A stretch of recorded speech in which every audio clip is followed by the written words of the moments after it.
Assalamualaikum warahmatullahi wabarakatuh. Bismillahirrahmanirrahim. Hamdan wa syukranillah, salatan wa salaman ala rasulillah, amma ba'du. Para pemirsa, kaum muslimin dimanapun Anda berada, alhamdulillah kita berjumpa kembali pada kesempatan ini di bulan yang penuh berkah ini, bulan yang penuh ampunan, bulan pembebasan dari jilatan api neraka. Semoga kita senantiasa diberkahi oleh Allah Subhanahu wa taala. Amin. Saudara-saudaraku kaum muslimin rahimakumullah, di dalam melaksanakan ibadah sholat tentunya diawali dengan kata seruan yang lazim kita sebut dengan lantunan suara adzan. Orang yang pertama kali mengumandangkan adzan di zaman Kanjeng Nabi Muhammad SAW adalah sahabat Bilal bin Rabah. Itu dilakukan ketika peristiwa Fathul Makkah, penaklukan kota Mekah.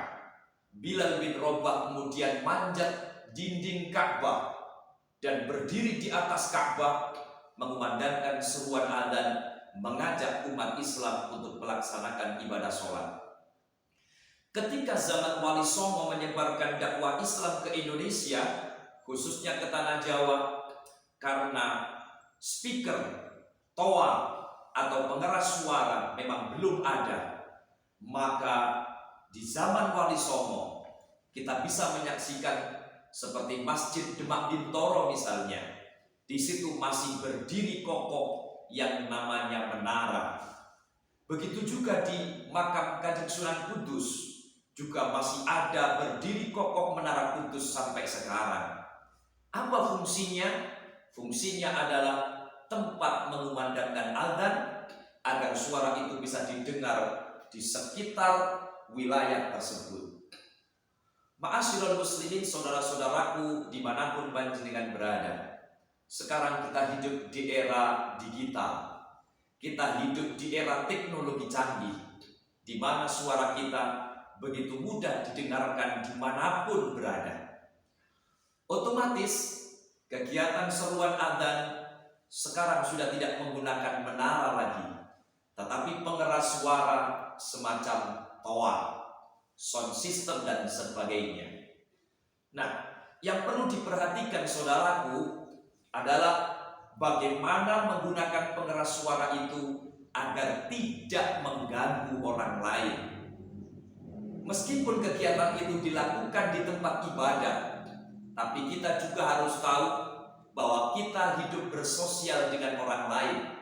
Bisa saja di sekitar masjid itu ada orang yang sakit. Bisa saja di sekitar masjid itu ada saudara-saudara kita yang non-muslim, Kristen, Katolik, Protestan, Hindu, Buddha, Konghucu, dan lain sebagainya.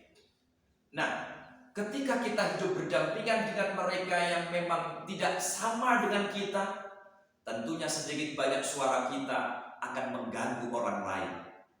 Oleh sebab itu, saudaraku, melewati kultum ini saya sampaikan bahwa meskipun lantunan adzan itu adalah sebuah kebaikan, jika tidak didasari dengan akhlak yang baik, justru akan menjadi dosa kepada orang lain.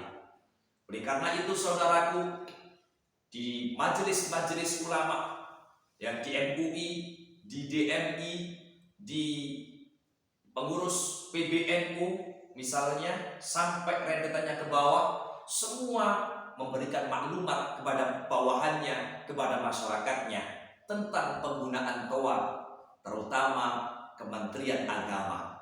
Selalu mengatakan penggunaan toa harus diatur sebaik-baiknya agar tidak mengganggu orang lain. Misalnya penggunaan toa ketika adzan Isya misalnya sampai iqomah, kita boleh menggunakan toa yang luar. Tetapi ketika pelaksanaan sholat Isya dan tarawih serta witir, sudah seharusnya kita menggunakan toa suara dalam. Nah, ketika tadarusan, maka juga harus diatur penggunaannya. Maksimal toa suara luar harus sampai jam 10 malam maksimal. Ketika masih ingin mengaji misalnya, gunakan toa atau sound system suara dalam sampai jam 11. Kalau masih ingin mengaji, matikan toanya, matikan sound systemnya, mengaji biasa saja. Andaikan sampai subuh, monggo-monggo saja, itu hak panjenengan mengaji. Tapi ingat, jangan mengganggu orang lain. Jangan merasa paling suci, jangan merasa paling benar, menganggap Islam agama paling benar, kemudian menyepelekan yang lain. Jangan. Kalau kita pernah merasa terganggu dengan suara anjing tetangga kita misalnya, yang kebetulan non-muslim, begitu juga dengan mereka akan merasa terganggu dengan suara-suara qiraah yang disetel mulai jam 3 malam misalnya. Itu jelas mengganggu orang lain. Ya minimal 15 menit sebelum adzan subuh lah, biar tidak mengganggu orang lain. Oke dulu, perhatikan akhlak dengan sesama meskipun itu di tempat ibadah. Saya Abdul Wahid, Dai Kamtibmas Polsek Kedamaian Polres Gresik, mengucapkan selamat ibadah puasa, semoga diterima oleh Allah Ta'ala. Terima kasih atas perhatian, mohon maaf atas segala kekhilafan. Assalamualaikum warahmatullahi wabarakatuh.